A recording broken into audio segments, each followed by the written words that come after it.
The Ruger 1022, America's .22 rifle of choice, says me. And says a lot of other people. There's been a lot of Ruger 1022s sold. And they can be configured. Their modularity is second maybe only in the rifle world to the AR-15. They can be set up in a lot of different ways for a lot of different things. How would you go about that? What would you want to do to make your 1022 the best for X, Y, or Z? That's what we're going to talk about today. Welcome to Gunfighter Life, the podcast where we talk about guns, tactics, ballistics, the right way with God at the center, Judeo-Christian values, and real-world first-hand experience. I am your host, Michael Melito. Why you should care what I have to say, not because I have a microphone, not because I have a bunch of cool guns posted on the gram, not because I have a bunch of corporate sponsors, but because I've been blessed with a lot of real-world first-hand experience. Because of that, I'm going to throw in a rapid-fire version of the bio, and I'll probably mention a little bit more about my experience with the 1022. Blessed to have served in the military, law enforcement, combat veteran, private contractor, competition shooter, lifelong hunter, guide. Blessed by God that He got me through all those things so I could share this firsthand training, knowledge, experience with you to serve you today. Let's dive into the podcast.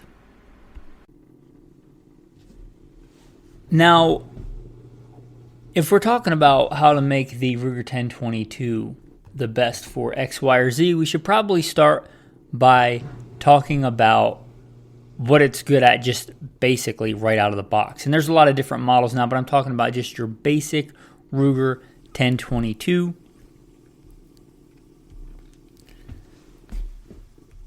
The blued steel, wood stock, iron sights,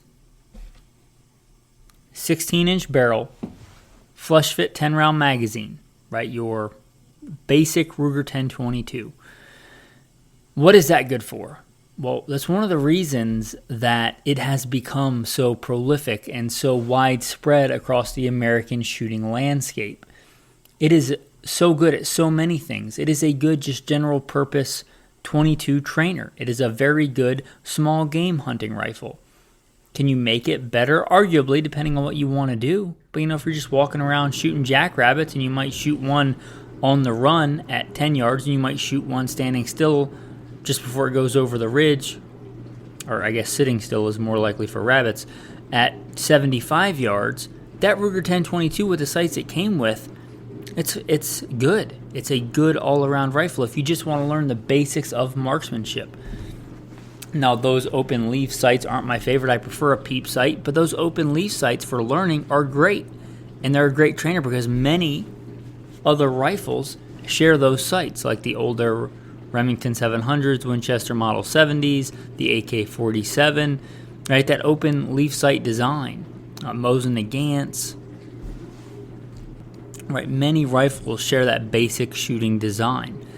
So if you learn on that, it's pretty good. And this wasn't meant to be a precision rifle, right? It's kind of a general do-it-all semi-automatic 22 rifle. It's good for that right out of the box. It's reliable. The triggers aren't the best, right? But they're serviceable. They're okay. It's a good all-around rifle. Let's talk about some of the other models they make, and there's a lot, so I'm not going to cover them all. I'm just going to cover some of the other ones and why you might go with them. The big one that I would go with, and the one that I did go with when I was a young lad, so young that I had my mom go and buy me a Ruger 1022 decades ago. I can't remember if it was the first right gun I bought with my own money or the second I may have bought a better shotgun. I was given a 410 bolt action by my uncle that didn't work, and another uncle got it fixed up for me to hunt with. I can't remember if after that I bought a better shotgun or that Ruger 1022. So it's my first or second gun. I still have it. It still sits above the bed. I still use it and I still train with it. But the route that I went, that I would encourage you to look at, is stainless. If you can go stainless, almost always go stainless. Why would you not want more corrosion resistance? Why would you not want more longer lasting, less maintenance required? Just why wouldn't you go stainless? If it gets a little bit of rust on it, you can take some steel wool to it. You don't have to get it refinished. Just why wouldn't you go stainless? So the big one is the all-weather versions, the stainless version. So if you live, I would say anywhere, but if you live anywhere with any kind of harsh environment, right? If you live in Arizona, you probably get away with a blued steel gun. But if you live in, I don't know, coastal Georgia or the southwestern part of Alaska, right? Stainless steel makes a lot of sense. So stainless steel, if you can go stainless steel, look at the stainless steel all-weather models. That's something that Ruger has historically done very well. They do a lot of models in stainless, and they have been doing that for quite a while. They were one of the early movers, I think. Not the very earliest, but one of the earliest movers on stainless steel guns. So that all-weather model, that's a good upgrade. If you want a little bit better for shooting out of the box, they do make the Sporter models with a little bit longer barrel, the Sporter length barrel. I think it's 18 or 18 and something. They have offered in times past several thick bull-barreled, unsighted, just straight-up target models, like to mount an optic on and that's it. If that's what you are doing, that's not a bad choice. And they obviously make a lot of commemorative models and stuff like that, which doesn't really do much with their performance. The next big one I'm going to talk about is their takedown. It's kind of a game changer. Before, when you wanted to take down 22, and they're not bad rifles, but the AR-7, what's now Henry, but the Air Force survival rifle, the AR-7, it's a really cool gun. The Marlin Papoose, same thing, really cool gun. But if you were going with a takedown in days of yore, you would give up a lot in ergonomics and like rock solid longevity and reliability. The Ruger 1022, you don't. You get the same great ergonomics, you get the same rugged reliability. I haven't found them to be any weaker or any less reliable or any less accurate for that matter than a regular model. So the takedown model, if you wanted all to backpack with it for survival, to put it under a seat, for anything like that, and you want not just a 22 that takes down, because there are lighter 22s that take down, there are other models of 22s that take down, but if you want just a really good 22 with good ergonomics that you would shoot day to day and wouldn't mind taking hunting compared to any other 22, but also takes down for survival, for ease of storage, for whatever reason, that Ruger 1022, I think the term game changer is often thrown about ridiculously, but I think the 1022 takedown really was a game changer because you could have a really good rock solid 22 takedown that shot and was reliable and rugged like a regular 22, a really good 22 rifle. You didn't give up ergonomics, you didn't give up a forend, you didn't give up longevity. So that 1022 takedown is a phenomenal thing. And I would be remiss if you just want one of the most beautiful rifles ever, and affordable. They've made several different models, but the 1022 International, it's got, if you like the style, and I do, I like the aesthetic, it's kind of like a 69 Shelby Cobra to me. I just think they're beautiful. Right? If you get that full length stock that goes all the way out to the end with the iron sights on there, that International style 1022 is just gorgeous. So if you just want a beautiful, beautiful 1022, I don't even have one, but I've seen them and I'm like, I really want one, but functionally, you don't need one, but they're just gorgeous. So I figured I would throw that in there if you just want one of the most beautiful rifles, period, ever made. The Ruger 1022, beautiful lines, still a great gun. Anyway, I'm going to throw that in there. Now, let's talk about what you might want to do to upgrade to make your 1022 a little bit better. The first place I'm going to start is the trigger. I said the trigger was serviceable. If you told me I could either upgrade the sights or upgrade the trigger, I would upgrade the trigger first. Now, Ruger does make a very good aftermarket trigger, the BX something. It's their Ruger factory trigger. It's a drop-in, it's all one unit, and it's not expensive, and it's good. It's actually what I have, and I have had other triggers that were arguably better, But if you're just looking for a simple solution, you don't have to be a gunsmith. If you can drive out a couple of pins, it will work. It is the BX trigger, the Ruger factory trigger. It comes in one big trigger housing. The cool thing about that is that you can take that out and you keep the entire other factory trigger. Because if you shoot a lot and are hard on your guns, things kind of break. So you can keep that one, throw it somewhere, throw it in the bag. If you've got the Ruger 10/22 takedown, you throw it in the bag that you're keeping the gun in, and if something happens, a lot of the things that break on guns are those small parts. You have that entire extra module, and all the parts are in there. And if you were in a hurry, you could just swap out the whole trigger system. So that Ruger drop-in trigger system, it's got a decent trigger pull. It's got a good trigger pull. I'd even call it good. And it's affordable. It's made by Ruger. I'm sure it's had its testing done. They're good triggers.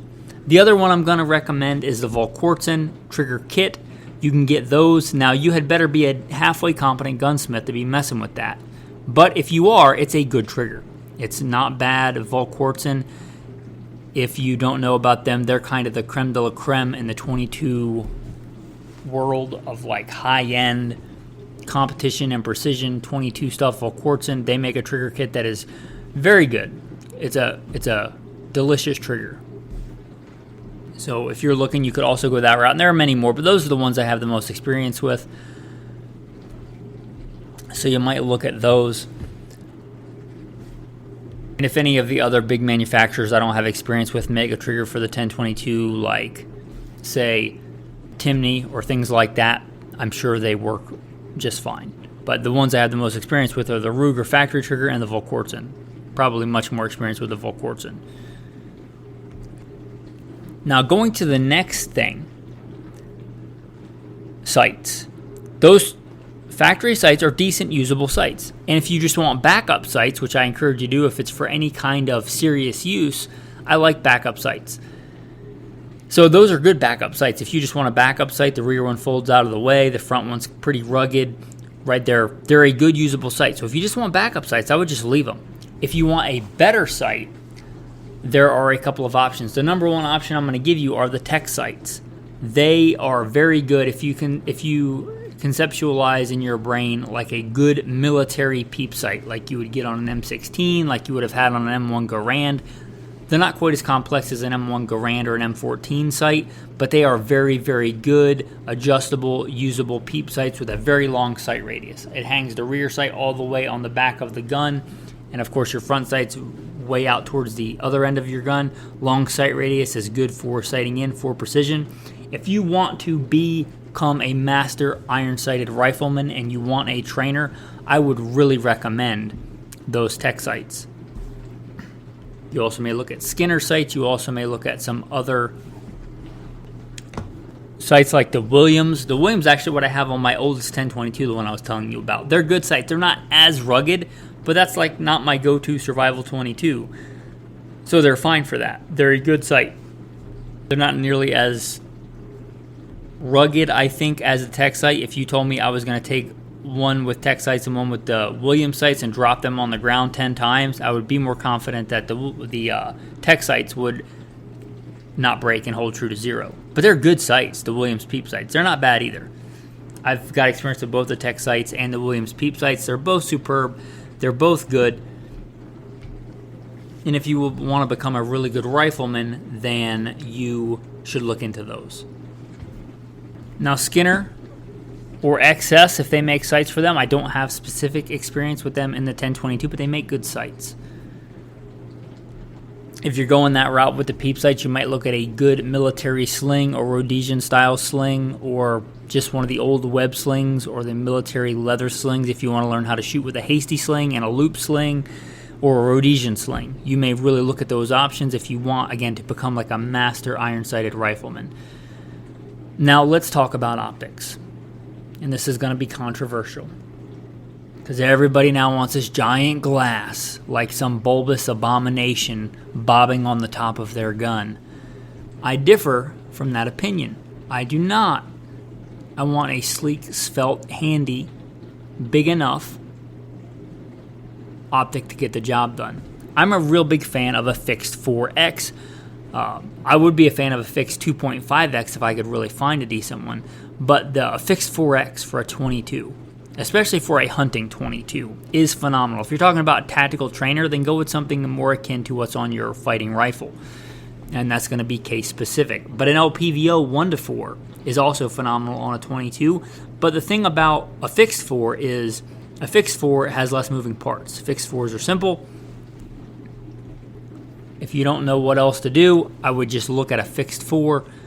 If you want an affordable one, the Simmons 22 mag has been kind of a standard for decades. It's not the best, it's not bad, and it's affordable.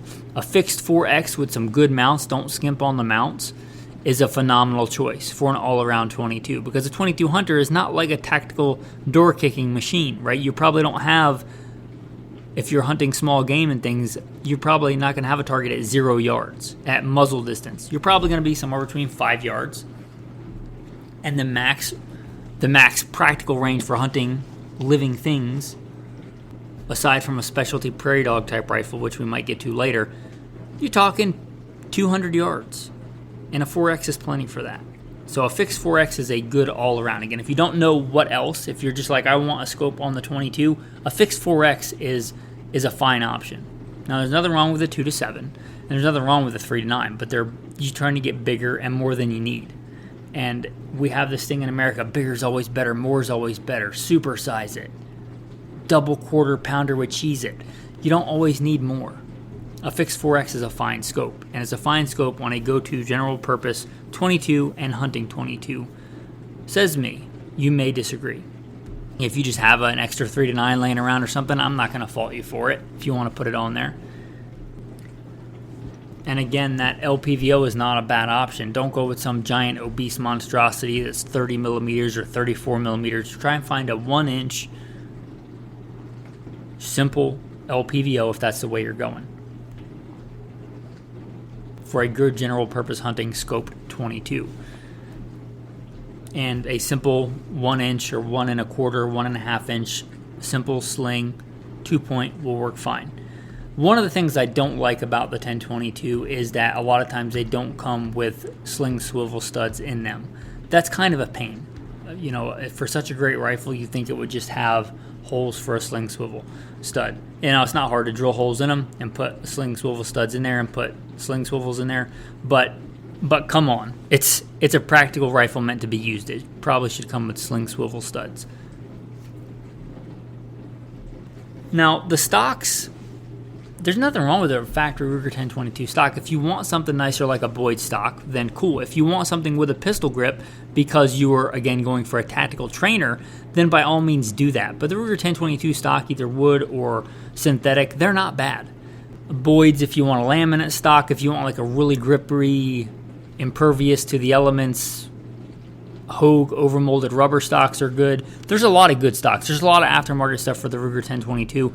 The stock would be one of the last things I would be concerned about upgrading. It doesn't play in as much for accuracy as like a center fire high pressured rifle does, because you're not getting anywhere near the barrel whip and vibration and harmonics that you have to deal with a center fire rifle. You can upgrade stock if you want. There's nothing wrong with that, but the one that comes on it is pretty good. Now let's talk about some more specialized things. What about a tactical trainer? Well, if you're setting it up, then you probably know the rifle that you're training for. Now, kind of ironically, coincidentally, whatever, the actual manual of arms for the Ruger 1022 is pretty similar to an AK-47. It's got similar sights. It's got a kind of similar magazine removal. Not exactly the same, but it's not just a straight insert and push a button and it falls out. And it's got a reciprocating side charging handle. The safety's different, the magazine locking system is a little bit different, but actually it's got a lot more in common with an AK-47 or an M1 Garand or an M14 for that matter. It's got a lot more in common with that manual of arms, right? Reciprocating right charging handle. You can't make them hold open on the last round or not. That really depends on how you want to set up the system. If you're going custom, you can make it go either way. But they're a really good trainer for those systems.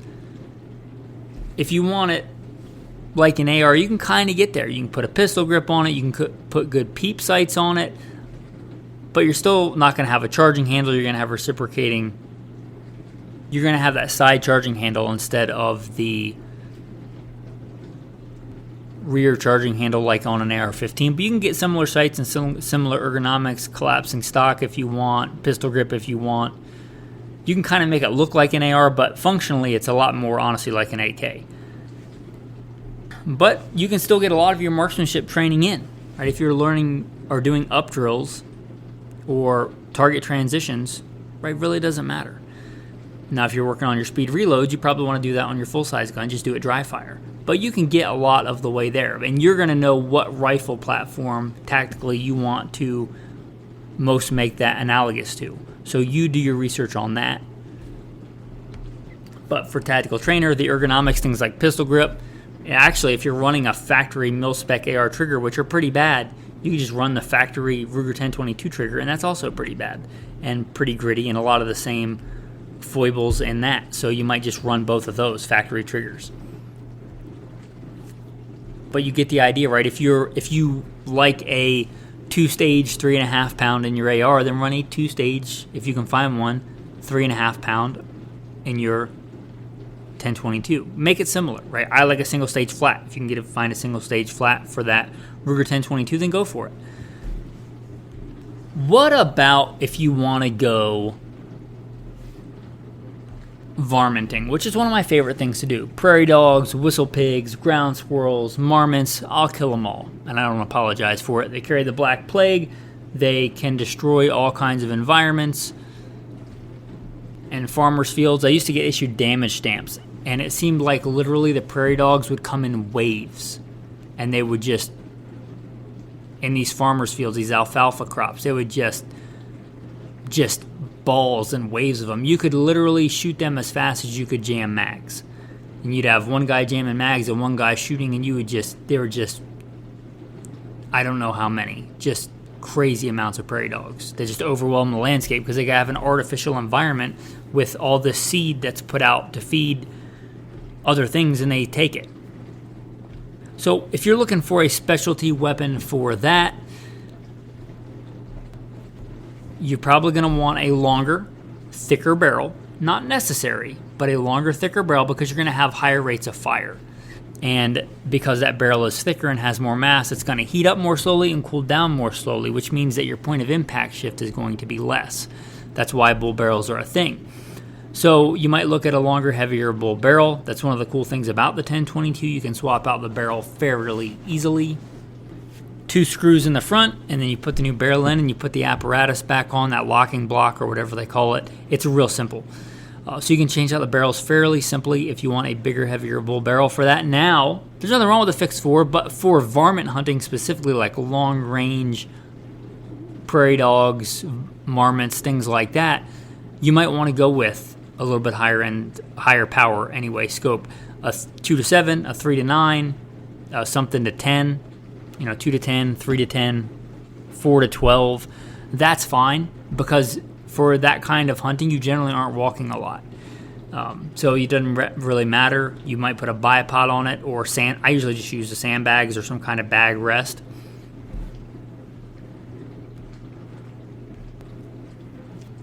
But you might want to go that route, and a good trigger. And really good ammo selection.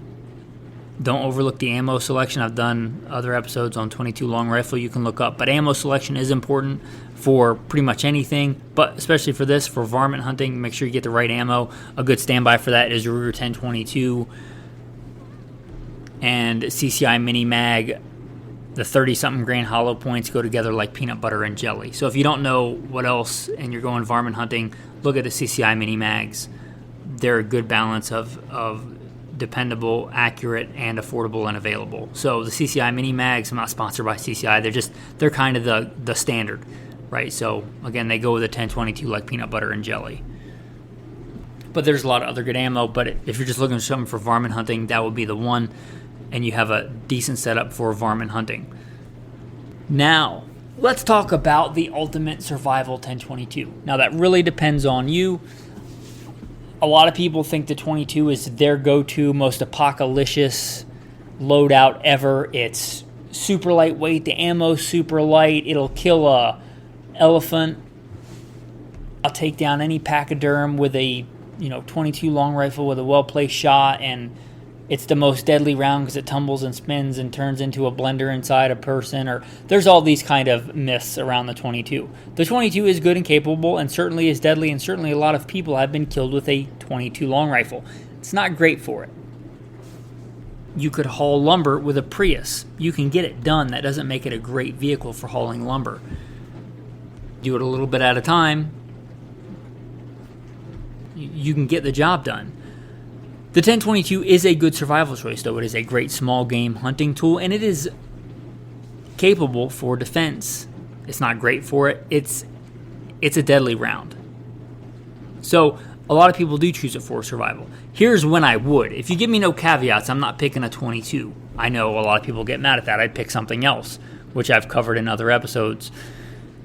But if you told me that I had to cover like a super long way on foot, like if I was stuck behind the Iron Curtain, which is what I call the Mississippi River, because every time I go back there, it's just full of people and just choked, and I don't know, I don't like it. So if I was trapped somewhere east of the Mississippi and the peanut butter and chocolate was hitting the fan and I had to walk back to what I consider free America, the Wild West, Montana, Wyoming, Idaho, Utah, and I had to walk that distance on foot and carry the ammo with me that I could carry, yeah, the 22 makes a lot of sense for that. If I was configuring a gun for that, or for that type of thing where I was going back east and if something happened I wanted to be able to walk 1,000 miles or 1,500 miles, the 22 makes a lot of sense. How would I configure a gun like that? Well, I'd go with the takedown just for ease of transport, and if I had to go through a hostile area, then I would not want it in the takedown configuration. I'm not going to be like, oh, excuse me, thugs, adversaries, give me a minute. I know you're about to kill me, but let me dig in my pack and assemble my Ruger 1022 and put a magazine in it and charge it and then get ready for the fight. Probably not going to have time for that. However, there may be situations where I'm moving through an environment and it's more advantageous for them not to know that I have a weapon. And I should have my CCW, right? I should have my EDC because I'm awake and I'm out of the house. So why would I not have a gun on my hip? So I should have my handgun at the ready. And there may come a time where I'm walking through an environment where it's more likely to get me in trouble if they see I have a long gun than save me. And the whole point of survival is what? Staying alive. So if me being able to hide that gun more easily keeps me alive, then that's a good thing. So the 1022 takedown makes sense for that. So a 1022 takedown, of course in stainless. You don't even have to ask. Of course in stainless.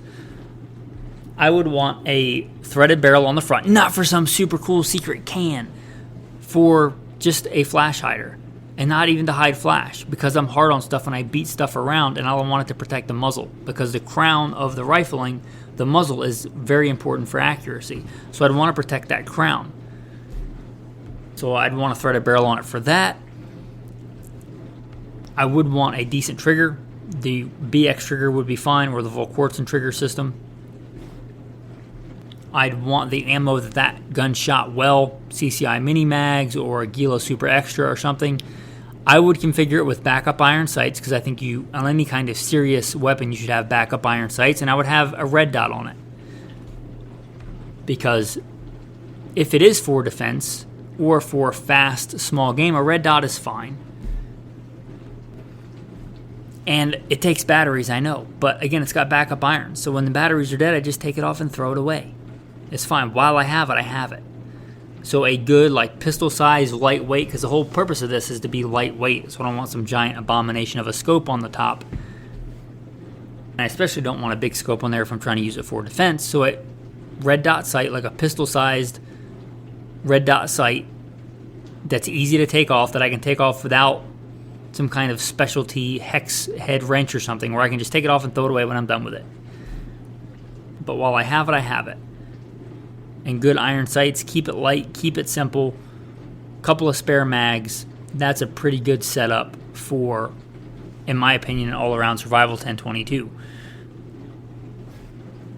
Now, I do believe the patrons have pictures of my actual 1022 survival setup. I had one set up fairly similarly previously to this that got stolen out of a vehicle, which is kind of sad, but I've since replaced it. Praise God. And I think they have pictures of the whole setup and have had. Maybe I'll make one of those the thumbnail for this picture. Maybe I'll put in another picture of me with a 1022. I should mention that I briefly flew over it. I do like the threaded barrel versions of the 22, not because I think you got to put a can on there, not because I think you're going to be a super sniper, because I like to protect the end of the barrel. Now, if you don't have a threaded barrel, they do make some aftermarket, or at least one that I'm aware of, that slips over the front sight and kind of screws in, and you can actually protect the muzzle that way. If you want to do that, you might look into it. And again, I'm hard on stuff. And not only that, but I like to teach kids and new shooters, and they're really hard on stuff. They'd be dragging the muzzle through the gravel or whatever. So having that muzzle device on there simply to protect the muzzle is a good thing. Now, for competition, I have done quite a bit of competition shooting. I'm not really going to get into that because that would make it a really long episode, and I could do an entire episode on setting your gun up for just Steel Challenge. And the Ruger 1022 is a great gun for Steel Challenge, and a lot of people shoot Steel Challenge with tricked out 1022s. But you probably should go somewhere else for that resource and just look specifically at you're going to set it up for Steel Challenge. But if you want to shoot Steel Challenge, I'm going to say just go to a match with the 1022 that you have and just shoot the match and just have fun, because you're not going to win your first match. Just go and have fun and be safe. You're going to be so overloaded with information and sensory overload. Just go and shoot with what you have. Don't go think you're going to trick out your gun because you might one day shoot a Steel Challenge match. Go shoot with what you have, then you'll figure out what will make you better. And kind of the same with the new long-range 22 stuff. I believe they mostly use bolt actions for that. That's a competition I have not shot, the long-range 22 stuff. But again, very specific. If you want to get into that, go with what you have and then look specifically into how to get better. If you were, I don't advocate this, right? But if you have young shooters, new shooters, a woman that's really all she's going to shoot is a 22, a 1022. Again, I don't think the 22 is the best for defense. But if you were going to set up a 1022 strictly for defense, and again, I'm not advocating this, I'm saying if you're going to do this, you might really look at a decent, and I wouldn't even go pistol size for this because this is not supposed to be a mobile gun. This is not a bug out gun now. This is a home defense gun. And again, I even hesitate to do this because I'm not saying it's a great gun for home defense. Get a shotgun. But if this is what you have and what you're going to use, or what the only gun that the person is going to train with, put a good full-size red dot on it. Something like that's made for an AR. Now the mounting height's going to be different because it's got a swept-down stock. ARs have a linear stock because of the buffer tube. Without getting too technical, make sure you get the proper size mount, which is going to be much lower than your typical mount for an AR, which is what most red dots are. But if you get the right mounting height, a really good, high quality and large red dot, get a decent white light mounted on the front. There are several ways to do that with a 1022. You could just get a stock that has rails on it. It could go that way, but a good white light and a good red dot and a good sling. Now, if it's for home defense, I'm not a big fan of single point slings, but that'd be one of the few times you just grab it and throw it over your shoulder. For home defense, the big reason for the sling is so somebody doesn't grab the gun and shoot you with your own gun, which is a lot harder if you have the sling around your body. So a single point or a 2-point sling for home defense, but you got a good red dot, a good white light, and a good sling. And practice, practice, practice. So those are some thoughts on setting up your Ruger 1022 for X, Y, or Z. There's a lot of other stuff in there that I didn't cover, but hopefully this was helpful and a way to think about how modular and what a good weapons platform the Ruger 1022 is. It is a great small game hunting rifle. It is a great trainer. It is a great just rifle, period, which I think is one reason it's so popular. If you are a regular listener, does this describe you? Regular listener to Gunfighter Life, you appreciate content without all the blasphemy, without all the foul language, without all the ridiculous, overblown marketing hype. You gotta have this, you gotta have that. All the cool kids are doing X, Y, Z. You better do it too, or you're not gonna be cool. If you enjoy a show like that, without all the marketing hype, with good content. You want to support a small business, American, veteran-owned and operated, right? All the buzzwords, gluten-free. If you want to support that, if that's you, if I just described you, become a patron. There should be a Patreon link in the show notes. If you appreciate the content and you want to support it and you want more content, then step up and support it. That's how that works. There's plenty of other places you can go for gun content where they'll pump you full of vote for this person, vote for that person. You got to have this new, $2,000 optic, or you might as well just shoot yourself in the foot on the way to the range. There's plenty of that content out there. But if you enjoy this kind of content, Judeo-Christian values, no blasphemy, no taking the Lord's name in vain, you're a strong Christian man that knows the importance of defense, of training, of feeding your family, things like that. If that describes you and you want to support, become a patron. There should be a Patreon link in the show notes. Okay, with that, your tactical tip of the day. A simple pencil. Just a regular number 2 pencil like you may have used in grade school. A simple pencil. If you are trying to sight in, as I was recently, iron sights on any gun, including a Ruger 1022, it can be an exercise in frustration. Sometimes you want to move the sight a little bit and it moves a lot. Sometimes you want to move it a little bit and it doesn't move, and then you hit it and then it moves a ton. To make sure that you're not wasting a bunch of time and ammo and resources, take a simple number 2 pencil or a mechanical pencil or whatever, right, and mark where the sight is before you go to move it. That way, when it does move, you've seen how much it has moved.